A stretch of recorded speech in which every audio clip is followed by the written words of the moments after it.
જય આદિવાસી, જય જોહાર। હું પત્રકાર મનીષ ઢોળિયા। જે ગતરોજ જે સોશિયલ મીડિયામાં જે વિડીયો વાયરલ થયો હતો એ જે પત્રકારનો છે, જે પત્રકારનું નામ છે જગદીશ મહેતા, એમના દ્વારા જે આદિવાસી સમાજના લોકો માટે જે અભદ્ર ટિપ્પણી કરવામાં આવી છે અને એ જે ચેનલ છે જે નિર્ભયા, એમાં જે ગોપી ગાંગરડા જે પત્રકાર છે એમની સાથે જે ડિબેટમાં એમણે આદિવાસી સમાજના લોકો માટે જે અભદ્ર ટિપ્પણી કરી છે, એ એવા શબ્દ વાપર્યા છે, હું આદિવાસી છું, મને બોલવા પર પણ શરમ આવે છે। ત્યારે આજે જગદીશ મહેતા છે એ પત્રકાર છે, હું પણ પત્રકાર છું, છતાં હું જગદીશ મહેતા જે પત્રકાર છે એને સખત શબ્દમાં વખોડી કાઢું છું, કારણ કે હું આદિવાસી છું। મને પણ આજે જ્યારે એમણે જે બોલ્યું એના પરથી આજે મને પણ જ્યારે આજે દુઃખ લાગે છે, ત્યારે આવા પત્રકારોને સખત શબ્દમાં વખોડી કાઢવા જોઈએ અને આવા પત્રકારોને સાવરવા ના જોઈએ। અને જે ગોપી ગાંગરડાને પણ હું કહેવા માંગુ છું કે જ્યારે આદિવાસી સમાજના લોકો કે આદિવાસી સમાજ માટે જો તમારે ડિબેટ કરવી હોય તો ઘણા એવા આદિવાસી સમાજના આગેવાનો છે, ઘણા એવા આદિવાસી સમાજના પત્રકારો છે, નેતાઓ છે, એમની સાથે ડિબેટ કરો। આવા જે માનસિકતા, જે નીચલી માનસિકતા ધરાવતા એવા પત્રકારો સાથે ડિબેટ કરવી શું કામ? એમને પણ હું કહેવા માંગુ છું કે આવા ચેનલોમાં આવા જે પત્રકારો સમજે છે કે હું જ કંઈક છું, હું તો એને જગદીશ જે છે એમને માનતો નથી, એ પત્રકારને માનતો જ નથી, કારણ કે આવી નીચલી માનસિકતા ધરાવતા જે પત્રકારો છે એને પત્રકાર કેવી રીતે કહી શકે? કારણ કે કોઈ પણ સમાજ માટે આવી અભદ્ર ટિપ્પણી કરવી એ યોગ્ય નથી અને કરી જ ના શકે। હું તો સમાજના આગેવાનોને પણ આહવાન કરું છું કે આવા પત્રકારો પર જ્યારે કાયદામાં જોગવાઈ છે, આદિવાસી સમાજના લોકો માટે જે અભદ્ર ટિપ્પણી કરે એમના માટે કાયદામાં જોગવાઈ છે, કલમો છે, ત્યારે આવા પત્રકારોને તો જેલના સળિયાની પાછળ ધકેલી દેવા જોઈએ।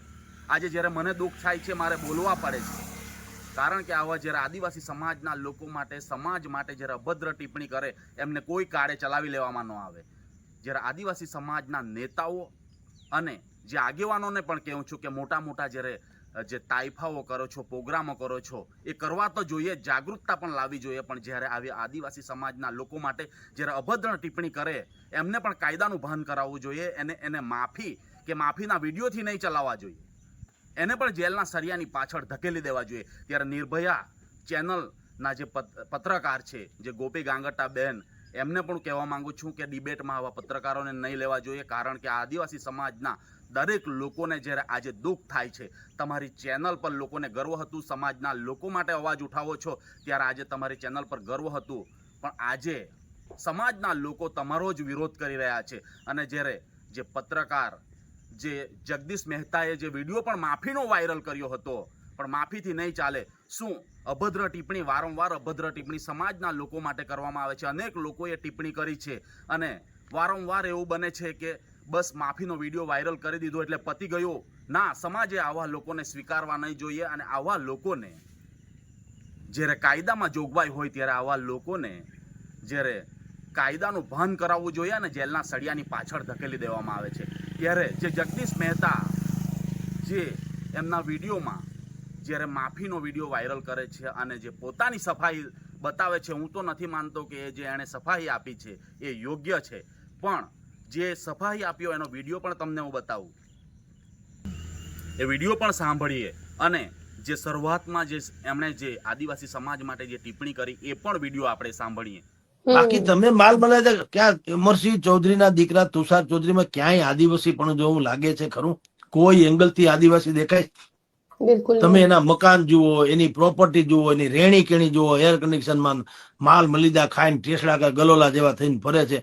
ક્યાં આદિવાસી કાળા ભમ્મર, હાથમાં તીરકામઠા, પહેરવા અર્ધપર્ધ વસ્ત્રો, ઉગાડા પગ, માથામાં તમે જુઓ ફાળિયું બાંધેલું, જંગલમાં રે, જાનવરો સાથે બાંધણા કરવાના, હવે જીવ હટોહટ લડવાનું, ક્યાં ઈ આદિવાસી? ક્યાં ભાઈ તુષારભાઈ કે જેને મખમલની ગાદી ઉપર પગ પડે છે, હવે ઈ ક્યાંય મેળ પડે આદિવાસીનો?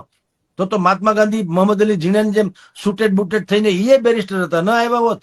પોતળી હું કામ પહેરી લીધી ઉગાડા ડીલે કીધું કે મારે જે દેશવાસીઓની સાથેની સમસ્યા રજૂ કરવી છે અથવા તો ભળવું છે કે એની સમસ્યા જાણવી છે, મારે એના જેવો થવું પડે. તમામ જેટલા આદિવાસી ભાઈ બહેનો મને સાંભળે છે એના માટે એક ખુલાસો કરવાનો છે. 2-3 દિવસ પહેલા નિર્ભયા ન્યૂઝ પર મેં એક ડિબેટમાં એમ કીધેલું કે અમરસિંહ ચૌધરીના પુત્ર તુષાર ચૌધરીને આદિવાસીના નેતા બનાવ્યા, એમાં હું આદિવાસીઓનું ભલું જોતો નથી. જો કોંગ્રેસ કે કોઈ પણ પક્ષે, ખાલી કોંગ્રેસ નહીં કોઈ પણ પક્ષે આદિવાસીઓને સુખી કરવાનું જો ઈચ્છા રાખી હોત તો એવા લોકોને આગળ કરવા જોઈતા હતા જે હજી દુખી છે. અને એ દુખી કેવા પ્રકારના છે એ બતાવવા માટે થઈને મેં એમ કીધેલું કે હજી એવા હજારો આદિવાસી છે જે જંગલમાં જીવે છે, તીરકામઠા લઈને પગ ઉઘાડા છે, કપડાં ઓછા પહેરવા મળે છે, અથવા તો કાળા ભમર છે. કાળા ભમર છે એ એનો વાનનો કોઈ ટીકા નહોતી. એની ગરીબી કેવા પ્રકારની છે, હજી એ કેટલા વંચિત છે, એ લોકોને વિકાસથી કેટલા અધૂરપ છે એ કહેવા માટે મેં એમ કીધેલું કે તમે અમરસિંહ ચૌધરીના પુત્ર તુષાર ચૌધરીને જુઓ, એમાં આદિવાસી કોઈ એંગલથી લાગે છે ખરા આદિવાસી તો આ લોકો છે જે હજી મુશ્કેલીમાં જીવે છે.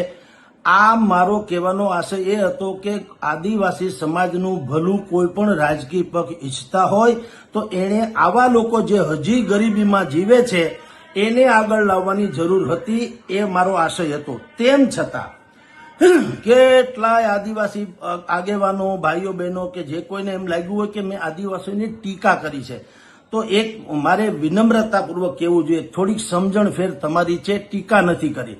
ટીકા કરે શું કામ મને સમજાવો. આદિવાસી અરે અમારે કઈ વોટ બેંક છે નહીં, મારી કઈ વોટ બેંક તૂટવાની નથી.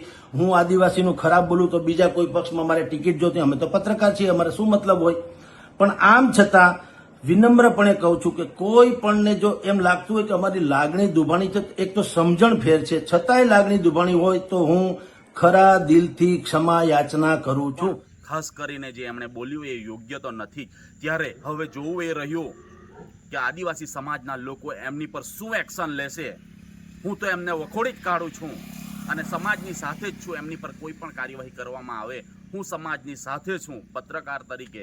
અને બીજા પણ જે અન્ય આદિવાસી સમાજના પત્રકારો છો એમને પણ આહવાન કરું છું કે આવા પત્રકારોને લીધે જે સમાજના, આદિવાસી સમાજના જે પત્રકારો પર જે લાંછન લાગે છે એ ન લાગવી જોઈએ. અને આવા પત્રકારોને સખત શબ્દોમાં વખોડી તો કાઢવા જ જોઈએ, પણ કાયદાકીય રીતે પણ એઓને ભાન કરાવવું જોઈએ અને જેલના સળિયાની પાછળ ધકેલી દેવામાં. જ્યારે જગદીશ મહેતાએ જે પોતાની સફાઈ બતાવી છે એ યોગ્ય નથી. અને નિર્ભયા ચેનલના ન્યૂઝના જે પત્રકાર જે બેન શ્રી ગોપી ગાંગરડાને પણ કહેવા માંગુ છું અને બીજા અન્ય ચેનલના પત્રકારોને પણ કહીશ કે આવા પત્રકારોને ડિબેટમાં નહીં લો. અન્ય સમાજના જે આદિવાસી સમાજના લોકોમાં પણ અન્ય એવા પત્રકારો છે, સમાજના આગેવાનો છે, રાજકીય નેતાઓ પણ છે.